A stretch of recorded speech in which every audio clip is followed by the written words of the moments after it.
વડોદરા જિલ્લા કલેક્ટર કચેરી ખાતે દર મહિનાના ત્રીજા શનિવારે યોજાતી માસિક સંકલન સમિતિની બેઠક આજે જિલ્લા કલેક્ટરના અધ્યક્ષસ્થાને મળી હતી। આ બેઠક દરમિયાન સાંસદ ધારાસભ્યોએ પોતાના મત વિસ્તારના વિવિધ પ્રશ્નો રજૂ કરી ઝડપી નિરાકરણ માટે સૂચનો કર્યા હતા। બેઠકમાં ડોક્ટર હેમાંગ જોશી, કેયુર રોકડિયા, ધર્મેન્દ્રસિંહ વાઘેલા, કેતન ઇનામદાર, અક્ષય પટેલ તેમજ ચૈતન્યસિંહ ઝાલા ઉપસ્થિત રહ્યા હતા। આ ઉપરાંત અનિલ ધામેલિયા, મમતા હિરપરા, બીએસ પટેલ સહિતના વિવિધ વિભાગોના સંબંધિત અધિકારીઓ પણ બેઠકમાં ઉપસ્થિત રહ્યા હતા। આ બેઠક દરમિયાન પાણી, રસ્તા, ગટર, ડ્રેનેજ, વીજળી, આરોગ્ય અને શિક્ષણ જેવા જનહિતના પ્રશ્નોને લઈને ચર્ચા કરવામાં આવી હતી। સાંસદ અને ધારાસભ્યોએ પોતાના વિસ્તારોના પડતર પ્રશ્નો તંત્ર સમક્ષ રજૂ કરી તાત્કાલિક ઉકેલ લાવવા માંગણી કરી છે। જિલ્લા કલેક્ટરે સંબંધિત વિભાગોના અધિકારીઓને પ્રશ્નોના ઝડપી નિરાકરણ માટે સૂચના આપી હતી, તેમજ સમય મર્યાદામાં કામગીરી પૂર્ણ કરવા તાકીદ પણ કરી હતી। સંકલન બેઠક પૂર્ણ થયા બાદ સાંસદ અને ધારાસભ્યોએ મીડિયા સાથેની વાતચીતમાં જણાવ્યું કે લોકોના પ્રશ્નોના નિરાકરણ માટે તંત્ર સાથે સંકલન કરી અસરકારક કામગીરી કરવામાં આવશે। સંકલન બેઠકમાં તમારા દ્વારા કયા મુદ્દાને લઈને રજૂઆત કરી? જો આજના સંકલનની અંદર સાવલીની અંદર મંજૂર થયેલી સરકારી આર્ટ્સ એન્ડ કોમર્સ કોલેજનો એક મુદ્દો હતો કે જેની જમીનની ફાળવણી અત્યારે બહુથા રાધનપુરા ખાતે કરવામાં જે પ્રોસિજર ચાલી રહ્યો છે, જે ગઈ વખતે પણ એનો વિવાદ હતો, એ વિવાદનો આજે સુખદ અંત આવ્યો છે। મેં ડેસર તાલુકાની શરૂઆત અને સાવલીનો એન્ડ એ બે વચ્ચે જગ્યાની માગણી કરી છે અને એ જગ્યા માટે પણ આજે લગભગ મને એવું લાગે છે કે હવે એનો નવેસરથી પ્રોસિજર થઈ અને Savli arts and commerce college એ ડેસરની નજીક જ બનશે, જેનાથી 3 તાલુકાને લાભ થાય। નર્મદા કેનાલોનું જે કામ અત્યારે એસ્ટિમેટ લેવલ અને પછી ટેન્ડર હવે રહ્યો છે 1 જ મહિનો ચોમાસાને, તો સફાઈ અને મેન્ટેનન્સ બેઉ ચોમાસા પછી કરે તો લોકોને જ્યારે ખેડૂતોને પાણી જોઈએ ત્યારે એ જ પાણી લેવાની તકલીફ જ્યારે હોય છે ત્યારે આ લોકો મેન્ટેનન્સ કરે છે, ત્યારે સફાઈ કરતા હોય છે। એટલે મેં કીધું છે કે હજુ એમની જોડે ટાઈમ છે, 1-1.5 મહિનો, તો વહેલી તકે એ લોકો ખેડૂતોને આવતા વર્ષે નવા વર્ષે પાણીની તકલીફ ના પડે અને એને સારી રીતે પાણી મળે, એ પણ મુખ્ય મુદ્દો હતો। સાથે સાથે અન્ય મુદ્દાઓ પણ, જ્યારે આજે વીજ જોડાણો જે લોકોના એસ્ટિમેન્ટો ભરાઈ ગયા છે અને એસ્ટિમેન્ટ ભર્યા પછી પણ હાલના તબક્કે કેટલાય ટાઈમથી એમના વીજ જોડાણ આપવામાં આવ્યા નથી, તો એને પણ આ જ મહિનાની અંદર એ લોકોને જેટલા લોકોના એસ્ટિમેન્ટ ભરાયા છે એવા 150 થી 200 લોકો અરજદારો છે, એમના ખેડૂતોને એ વીજ જોડાણ મળે કે જેનાથી એ લોકો આવનારા સિઝનની અંદર એ લાઇટનો લાભ લઈ શકે અને એને પાણીનો પ્રશ્નનું સોલ્યુશન આવે। અનેક પ્રશ્નોની ચર્ચાઓ થઈ છે અને આ વખત તો મેં નક્કી કર્યું હતું કે આજના જ દિવસે અહીં જેનું સોલ્યુશન મારે લાવવું છે અને આના પછી ટાઈમ આવતા સંકલનનો ના લઈને આ જ મહિનાની અંદર મારા કામ પૂરા કરવા છે। મને સંપૂર્ણ વિશ્વાસ છે કે જે મેં કામ કર્યા છે એ કામને ગંભીરતાથી લઈ અને આ જ મહિનાની અંદર પૂરા કરી આપશે। એ સિવાયના કોઈ જૂના મુદ્દાને લઈને ચર્ચા વિચારણા કરવામાં આવી? જૂના મુદ્દાની અંદર કોઈ અત્યારે હતું નહીં, જે કામ હતા એ કામ થઈ ગયેલા। મેં કહ્યું હતું કે સંકલનની અંદર કામ નથી થતા અને કામ થશે ત્યારે સંકલનમાં આવી। મને આજે બધા મારા જૂના કામોના નિરાકરણ આવ્યા બાદ મેં આ જે મુદ્દાઓ હતા એ મુદ્દા સાથે હું આજે આવ્યો હતો અને મને વિશ્વાસ છે કે આવનારા દિવસોની અંદર, આ મહિનાની અંદર એનું પરિણામ મળી જશે। Okay, thank you. છેલ્લા આચારસંહિતાના કારણે, કોર્પોરેશન ઇલેક્શનના કારણે છેલ્લા 2 મહિનાથી આજે જ્યારે કલેક્ટરશ્રીએ ફરી એકવાર સંકલન બોલાવી હતી, તો કેટલાક જૂના વિષયો અને કેટલાક નવા વિષયો, જે જૂના વિષયો હતા એ સયાજીગંજ વિધાનસભાનું આયુર્વેદિક હોમિયોપેથિક દવાખાનાનો વિષય, કેટલીક સૂચિત સોસાયટીઓને મંજૂરીનો વિષય અને રેલવે ઓવરબ્રિજ એટલે કે ઉંડેરા કરોડિયા બાજુથી દેસાઈપુરા અને છાણી તરફ નીકળતો રેલવે ઓવરબ્રિજ અને અલકાપુરી રેલવે ઓવરબ્રિજ પણ કયા સ્ટેજ પર કામ પહોંચ્યું છે, કયું ટેન્ડર મંજૂર થઈ ગયું છે, કયું ટેન્ડરનો પ્રોસેસ ચાલુ થયો છે, આ તમામ વિશે આજે ત્યાં ચર્ચા કરવામાં આવી છે।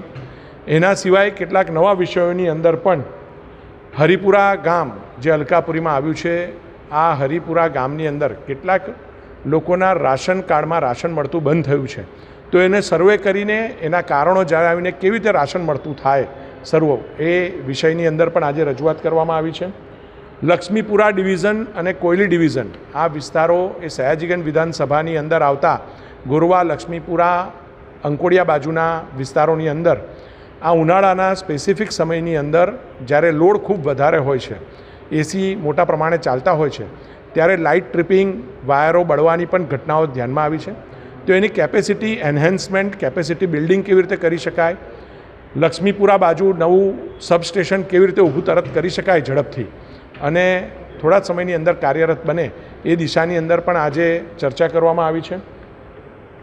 અને છાણી કેનાલ બાજુ એટલે છાણી બાજુ નર્મદા કેનાલમાં એક ગાબડું પણ પડ્યું છે અને ત્યાંથી પાણી ટીપી તીરની અંદર આવે એવો ભય છે. ત્યારે આ ઝડપથી આ ગાબડાનું પ્રોપર રિપેરિંગ થઈ જાય અને લોકો ભયમુક્ત થાય, આવા અનેક વિષયોની આજે કલેક્ટર ઓફિસની અંદર આજે ચર્ચા કરવામાં આવી છે. બધી જ વસ્તુની અંદર કલેક્ટરશ્રી એમની ટીમ દ્વારા ખૂબ પોઝિટિવ રીતે જવાબ પણ આપવામાં આવ્યા છે અને ઝડપથી કામગીરી થાય એવા પ્રયત્નોની ખાતરી પણ આપવામાં આવી છે.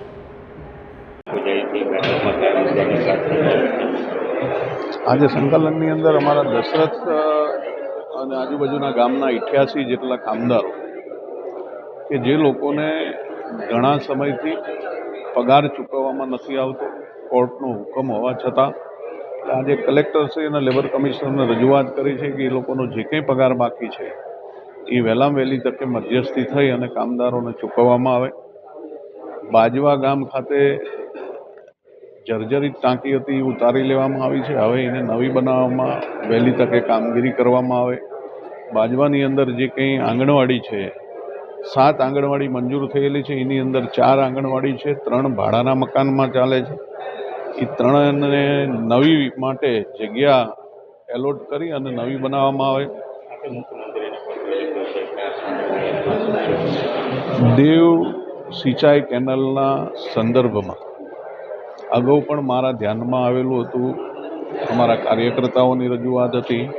એટલે એક્ઝિક્યુટિવ એન્જિનિયરને મેં પત્ર લખેલો કે ભાઈ આ કામગીરીની ગુણવત્તા ચકાસી પછી જ કોઈ પણ કોન્ટ્રાક્ટરને પેમેન્ટ ચૂકવવું. ત્યાં સુધી ગુણવત્તાનો રિપોર્ટ ના આવે ત્યાં સુધી કોઈ પણ પ્રકારનું પેમેન્ટ ચૂકવવું નહીં. એ જ પત્ર મેં માનનીય મુખ્યમંત્રીશ્રીને પણ લખેલો હતો અને મંત્રીશ્રીને પણ લખેલો હતો. ગઈકાલે કોઈ આપણે વાઘોડિયા ખાતે કોઈ અધિકારી એ મામલતદારશ્રીને મારા તરફથી હું દર ગુરુવારે લોક પ્રશ્ન ત્યાં સાંભળતો હોઉં છું અને ઘણા બધા લોકોની રજૂઆત હતી કે ભાઈ અમને આવકના દાખલા અને જાતિના દાખલા મેળવવા માટે ખૂબ મોટી મુશ્કેલી પડે છે. એ માટે થઈને હું પણ ત્યાં હાજર હતો, મામલતદારશ્રીને પણ બોલાયા હતા અને મામલતદારશ્રીનું જક્કી વલણ હતું કે ભાઈ હું 1950થી મને પુરાવા આપો તો જ હું જાતિનો દાખલો આપું. ખરેખર અત્યારે સ્કૂલના એડમિશનો ચાલતા હોય, લોકોને ખાલી ખોટા તમે આટલી 47-45 ટેમ્પરેચરની ગરમીની અંદર વારંવાર તમે કોઈને કોઈ બાના હેઠળ ધક્કા ખવડાવો. એક જ વખતમાં તમે એ લોકોને સૂચના આપો કે ભાઈ આ રીતનું તમારે દાખલો મેળવવા માટે થઈને પેપરો પ્રોવાઈડ કરવાના છે. દર વખતે તમે નવી નવી વાતો કરો અને લોકો હેરાન થતા હોય. એ માટે થઈને મેં એમને કડક સૂચના આપી હતી કે ભાઈ કોઈ પણ ગરીબ માણસ હેરાન ના થવો જોઈએ અને કોઈ પણ બાળકનું ભવિષ્ય ના બગડે. એટલે તમે આ લોકોને ટાઈમ બગાડ્યા વગર વહેલામાં વહેલી તકે એ લોકોને દાખલા આપો. અને એની મેં કલેક્ટરશ્રીને પણ જાણ કરેલી ને કલેક્ટરશ્રીએ પણ મામલતદારને સૂચના આપી અને મારી મધ્યસ્થિતિ પછી તમામ લોકો જે કંઈ હતા એ બધા એને દાખલા ફાળવી દેવામાં આવે છે.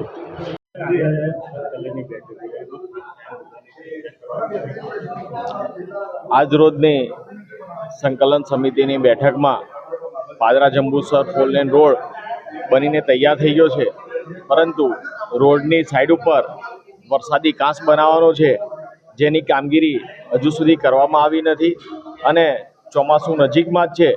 તો આ કામ વરસાદી કાંસનું એ તાત્કાલિક ધોરણે હાથ ધરવામાં આવે, જેથી કરીને વરસાદી પાણીનો યોગ્ય નિકાલ કરવામાં આવે તે માટેની વ્યવસ્થા કરવા સૂચના આપવામાં આવી છે. સાથે જ પાદરા જંબુસર 4 લેન રોડ પર ડભાસા અને વડુ અંધારીપુરા ખાતે નર્મદા કેનલ કે જે બંને નાળા એ પહોળા કરવાના થાય છે, તેની કામગીરી પણ ઘણા સમયથી અટકેલી છે. નર્મદા કેનલની પરવાનગી લેવાની બાકી છે, એ પ્રોસેસમાં છે, તો તેની પરવાનગી વહેલી તકે આવી જાય અને આ નાળા પહોળા કરવામાં આવે, જેથી કરીને ટ્રાફિકની સમસ્યાનું નિરાકરણ કરવામાં આવે. સાથે જ પાદરા વડોદરા રોડ ઉપર જે ટ્રાફિક જામની સમસ્યા થાય છે તેના માટે હાલ જે કામગીરી કરવામાં આવી છે તે કામગીરી પૂરતી નથી. હજુ રોડ પહોળા કરીને અને ટ્રાફિક પોઈન્ટ મૂકીને આ પાદરા વડોદરા ટ્રાફિક સમસ્યાનું નિરાકરણ લાવવા માટે રજૂઆત કરવામાં આવી છે. તેમજ પાદરા તાલુકાના પાવડા ગામ ખાતે કોઈ પણ મોબાઈલ નેટવર્કની કનેક્ટિવિટી નથી, તો એના માટે BSNLને રજૂઆત કરી છે અને વહેલામાં વહેલી તકે પાવડા ગામે મોબાઈલ નેટવર્ક ઊભું કરવા માટે રજૂઆત કરવામાં આવી છે.